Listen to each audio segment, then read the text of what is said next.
إن أول بيت وضع للناس للذي بمكة مباركا وهدى للعالمين كان الكعبة হলো বাইতুল্লাহ আল্লাহ পাক রব্বুল আলামিনের ঘর যাকে মসজিদে হারাম বলা হয়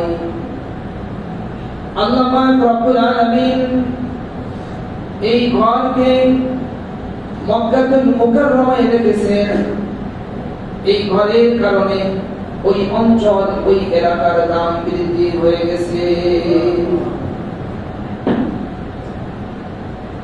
আল্লাহ পাক রব্বুল আলামিন কালামে পাকের ভিতরে ইরশাদ করেন ইন্না আউওয়ালা বাইতিন উযিআ লিন-নাস লাল্লাযী বিবাক্কাতা মুবারাকান ওয়া হুদান লিল-আলামিন নিশ্চয়ই সর্বপ্রথম গৃহ সর্বপ্রথম ঘর যা মানব জাতির জন্য স্থাপন করা হয়েছে মানব জাতির জন্য যা প্রতিষ্ঠিত করা হয়েছে সর্বপ্রথম ঘর সর্বপ্রথম উপাসনালয় খানায়ে কাবার একটা শ্রেষ্ঠত্ব হলো এটা সর্বপ্রথম গৃহ এটা সর্বপ্রথম গৃহ সর্বপ্রথম ঘর যাকে ইবাদতের জন্য আল্লাহ তাআলা তৈরি করেছেন জয় বলেন সুবহানাল্লাহ এই ঘর কেমন ফজিলতপূর্ণ কেমন এই ঘরের নাম হযরত আবু যর গিফারি রাদিয়াল্লাহু তাআলা আনহু বিশ্বনবীকে জিজ্ঞাসা করলেন ইয়া রাসূলুল্লাহ পৃথিবীর মধ্যে সর্বপ্রথম মসজিদ কোনটি রাসূল পাক সাল্লাল্লাহু আলাইহি ওয়াসাল্লাম বললেন সর্বপ্রথম মসজিদ হলো খানায়ে কাবা আল্লাহ তাআলা আমাদের জন্য নিয়ামত হিসেবে দিয়েছেন মাতা-পিতা শুধু তাকায় থাকবেন মা বাবার দিকে রহমতের নজরে তাকাবেন এই নিয়ামত যাদের আছে তারা এই নিয়ামতটাকে কাজে লাগাবে মা বাবার দিকে খালি তাকায় থাকবে আল্লাহ পাক রব্বুল আলামিন হজের সওয়াব দান করে দিবে সুবহানাল্লাহ এত বড় নিয়ামত যাদের আছে মা বাবা যাদের বেঁচে আছে তাদের দিকে বেশি বেশি তাকান যদি গ্রামের দিকে থাকে মাঝে মধ্যে আপনি টাকা খরচ করে যাবেন ওই উদ্দেশ্যে নিয়ে মা বাবাকে দেখতে যাচ্ছে মা বাবাকে দেখতে যাচ্ছে আর যাদের কাছে আছে প্রতিদিন দেখবেন বেশ অনেক সময় দেখে দেখে মা বুঝবেন না যে কি করতেছে আপনি দেখে দেখে আপনার কাজ করে আপনি চলে আসবেন আবার দেখবেন দেখতে যাচ্ছেন মানে আপনার জন্য বিশাল বড় একটা নিয়ামত বলেন না সুবহানাল্লাহ মুসলমান ভাইরা আমার আল্লাহ পাক রব্বুল আলামিন খানায়ে কাবা রেখে দিয়েছেন এই খানায়ে কাবা এত বড় ফজিলতপূর্ণ কেমন ফজিলতপূর্ণ আল্লাহ পাক রব্বুল আলামিন কালামে পাকের ভিতরে জানাই দিয়েছেন ইন্না আউওয়ালা বাইতিন উযিআ লিন-নাস লাল্লাযী বিবাক্কাতা মুবারাকান ওয়া হুদান লিল-আলামিন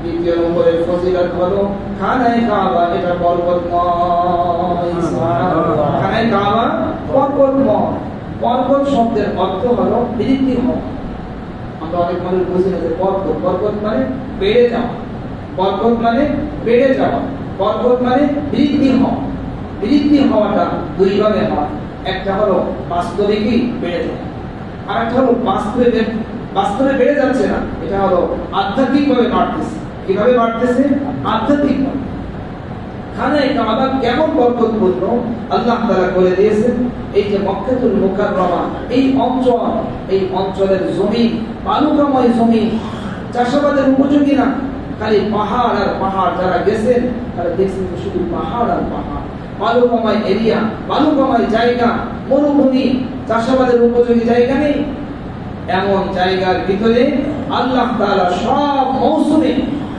সব ধরনের ফল মূল খাবার দাবার সব কিছু কঠিন ব্যবস্থা আল্লাহ তাআলা করে রেখেছেন সুবহানাল্লাহ এটা কিসের কারণে খানায়ে কাবার কারণে খানায়ে কাবার কারণে আল্লাহ তাআলা এই বরকত দিয়ে রাখছেন হজের সময় এবং হজ ছাড়াও সারা বছর বহিরাগত লাখে লাখে মানুষ হাজারে হাজারে মানুষ সেখানে সারা বছর থাকতেছে কখনো এমন হয়নি যে ওই অঞ্চলের খাবার পাওয়া যাচ্ছে না, ওই জিনিসটা পাওয়া যাচ্ছে না, এমন হয়নি এবং হবে না। এটা বরকতময় আল্লাহ তাআলা দিয়ে রাখছে। হজের সময় হাজী সাহেবরা কি পরিমাণ কুরবানি করেন, কত হাজারে হাজার লাখো লাখো কুরবানি হয়, কিন্তু এটা শোনা যায়নি যে এখন আর পশু পাওয়া যাচ্ছে না। এমন হবে না, এটা বরকতময়। এটা হলো বাহ্যিক বরকত, যে বরকতটা দেখা যায়। আর একটা হলো অভ্যন্তরীণ বরকত, যে বরকতের কথা একটু আগে আপনাদেরকে হাদিসের মাধ্যমে শোনালাম। অভ্যন্তরীণ বরকত হলো এক ওয়াক্ত নামাজ পড়লে 1 লক্ষ নামাজের সওয়াব। এক ওয়াক্ত নামাজ পড়লে কয় ওয়াক্ত সওয়াব? 1 লক্ষ নামাজের সওয়াব। দেখা যাচ্ছে না, আপনি একই নামাজ পড়বেন, 2 রাকাত নামাজ নয়, এখানে ফজরের 2-4 রাকাত নামাজ পড়ে আপনি চলে আসছেন, দেখা যাচ্ছে না। কিছু বাড়ছে কিনা আপনি কিছু বুঝতে পারতেছেন, কিন্তু বাড়ছে। এটা অভ্যন্তরীণ, দেখা যাবে না। কিন্তু এর সওয়াবটা যখন আপনি আখিরাতে উঠবেন, অনেক মানুষ তো হায়রান হয়ে যাবে, ব্যাপার কি নামাজ পড়লাম তো 40 বছর, এখানে তো যে সওয়াব দেখতেছি তো লাখ লাখ লাখ লাখ বছরের নামাজ পড়ার সওয়াব, এত কি ব্যাপার, এত এত সওয়াব। আল্লাহ তাআলা তখন বুঝাই দিবে যে দেখো, তুমি যে জামে মসজিদে এসে নামাজ পড়ছি না, 500 গুণ সওয়াব বৃদ্ধি হয়েছে। কয় গুণ? 500। সবাই একটু বলেন 500। আপনাদের মুখ দিয়ে যেন উচ্চারণ করে, যেন যারা মসজিদে আসে না তারা যেন মসজিদে আসে, তাদের যেন মনে থাকে। কয় গুণ? 500 গুণ। এটা জামে মসজিদ। এটা কি জামে মসজিদ না? যেখানে জুমা হয় তাকে বলা হয় জামে মসজিদ। আর যেখানে ওয়াক্তিয়া নামাজ হয়, জুমার নামাজ হয়, এটা হলো মহল্লার মসজিদ বলা হয়, পাঞ্জেগানা বলা হয়। পাঞ্জেগানা 5 ওয়াক্ত নামাজ পড়া হয়, এজন্য পাঞ্জেগানা। এটা ফার্সি শব্দ। আল্লাহ তাআলা আধ্যাত্মিক বরকত রেখে দিয়েছেন। 1 ওয়াক্ত নামাজ পড়লে কয় ওয়াক্ত নামাজের সওয়াব? 1 লক্ষ নামাজের সওয়াব। এজন্য ভাই, যাদেরকে আল্লাহ তাআলা অর্থবিত্ত দিয়েছে, এই দুনিয়ায় থাকা যাবে না, রওনা দেন, রেডি হন, তৈরি হন। হাদিস শরীফের ভিতরে রাসূল পাক সাল্লাল্লাহু আলাইহি ওয়াসাল্লাম বলেন, মান আরাদাল হজ্জা ফালিয়াতাআজ্জাল, মান আরাদাল হজ্জা ফালিয়াতাআজ্জাল। যে হজের ইচ্ছা করেছো, দেরি করে না, তাড়াতাড়ি জলদি করো, জলদি করো। একটু পরে তুমি গরীব হয়ে যেতে পারো, একটু পরে তুমি অসুস্থ হয়ে যেতে পারো, একটু পরে তোমার হায়াত শেষ হয়ে যেতে পারে, তোমার মেলা ঝামেলা বেঁধে যেতে পারে, তুমি তখন আর করতে পারবে না। এখন সুযোগ, এই সুযোগ যাদের আছে, এখনই আপনি রওনা দেন, এখনই আপনি রওনা দেন, এখনই রওনা দেন, দেরি করেন। মান আরাদাল হজ্জা ফালিয়াতাআজ্জাল। বিশ্বনবী সাল্লাল্লাহু আলাইহি ওয়াসাল্লাম বলেন, যে ব্যক্তি হজের ইচ্ছা করেছো, তুমি দেরি করে না, তাড়াতাড়ি করো।